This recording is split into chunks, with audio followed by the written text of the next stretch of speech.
La propriété d'usage universelle, livre 2, le système de propriété d'usage. Partie 2, vers une proposition libérale égalitaire.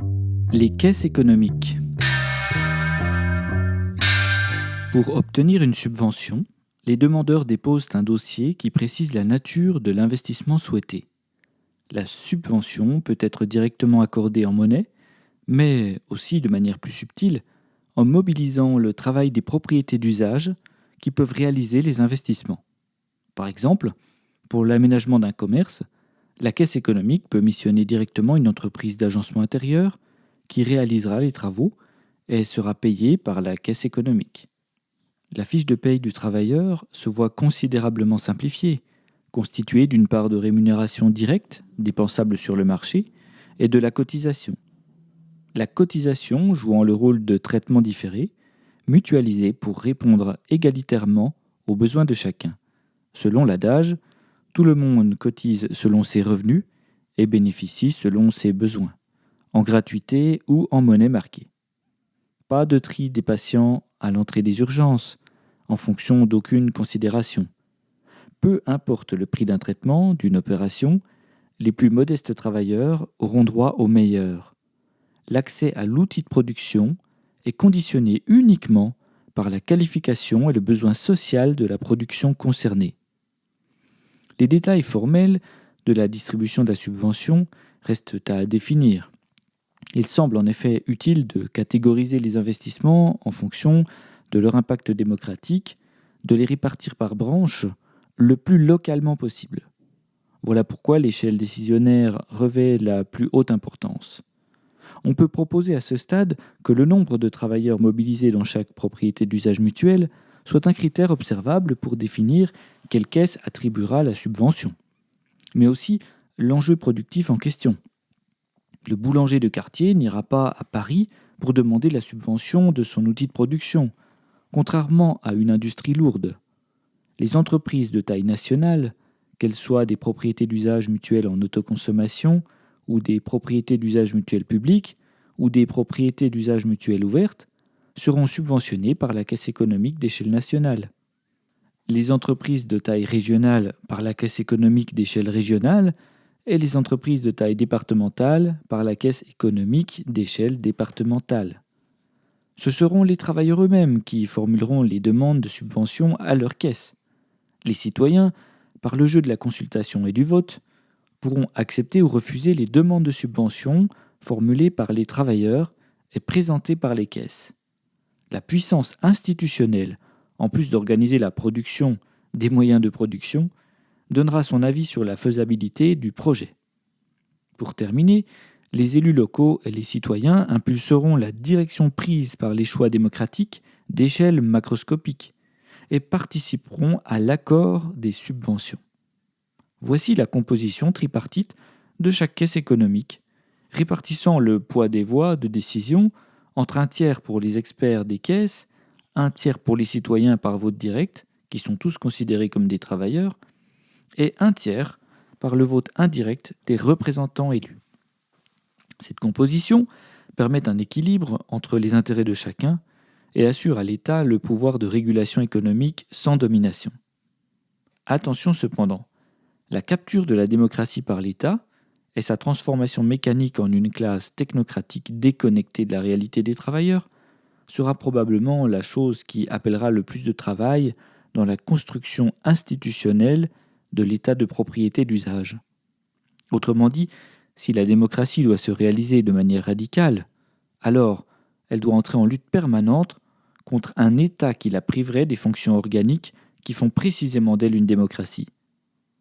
Le cas d'école bruxellois peut à lui seul illustrer combien la classe technocratique peut détourner les richesses et de l'énergie à son profit pour ne rien produire d'utile aux citoyens, et pire, leur voler la démocratie.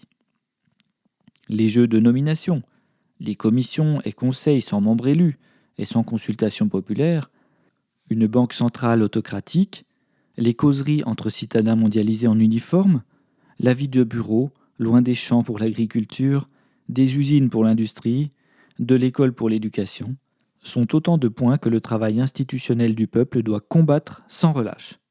C'est bien dans l'organisation institutionnelle qu'on doit construire les règles qui évitent de tomber dans le piège d'une bureaucratie prolifique. On peut critiquer cette forme de financement de la propriété, probablement en changer les détails, mais finalement, est-ce pire que d'aller quémander l'argent auprès des puissances lucratives? De plus, le travailleur nouvellement installé, contrairement à son homologue du régime hybride, n'est pas endetté. Il ne travaille plus pour rembourser une dette.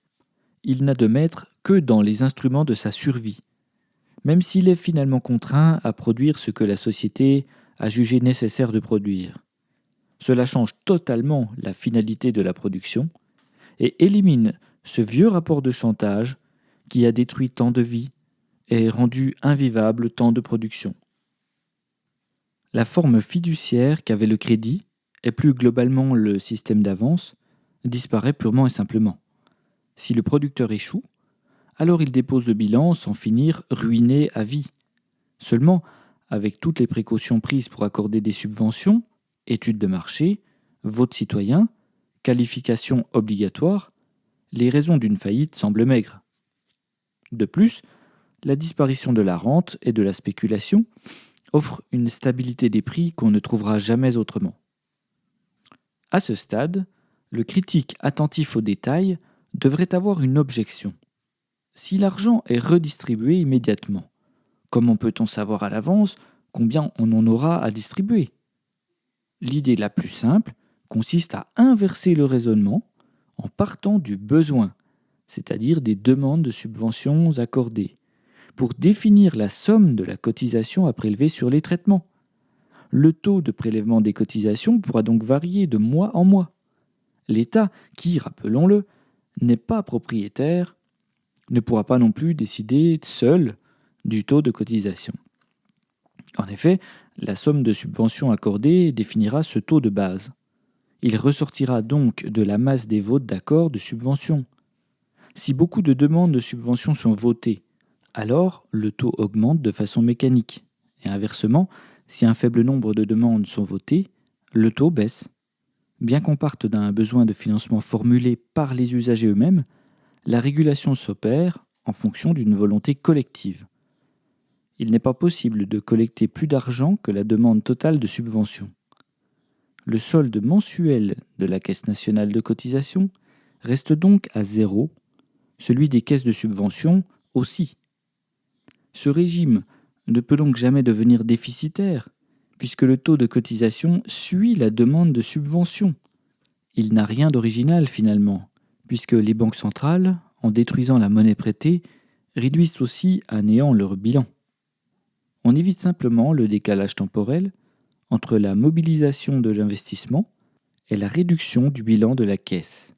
Les cotisations sont prélevées sur les traitements et non sur une base d'impôt comme c'est le cas pour le National Health Service britannique par exemple.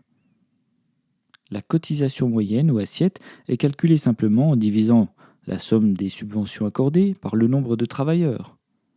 Reste à adapter le taux de cotisation en fonction des traitements de chacun, le traitement moyen national servant de base de calcul. Pour terminer, précisons que le simple fait de redistribuer toute la collecte des cotisations correspond à une forme pure et inespérée de relance keynésienne, qui n'était finalement qu'une part socialisée refoulée du régime hybride. Dans tous les cas de figure, les travailleurs seront gagnants. Ils récupéreront le fruit de leur travail. Par exemple, lorsque les subventions accordées seront moins nombreuses, alors le taux de cotisation baissera, les traitements directs augmenteront et la consommation pourra croître, ce qui renforcera l'économie. Lorsque les subventions accordées seront plus nombreuses, les investissements iront croissant, les outils de travail s'amélioreront et la productivité avec, ce qui renforcera aussi l'économie. Le subtil dosage du taux de cotisation prend donc une tournure de la plus haute importance et augmente considérablement la puissance d'agir individuelle, aujourd'hui si faible.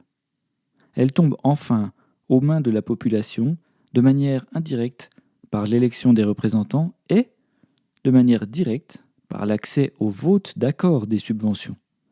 Le citoyen n'aura plus alors à se scandaliser de ce que la part de cotisation prélève sur son traitement, puisqu'il en sera fortement à l'origine.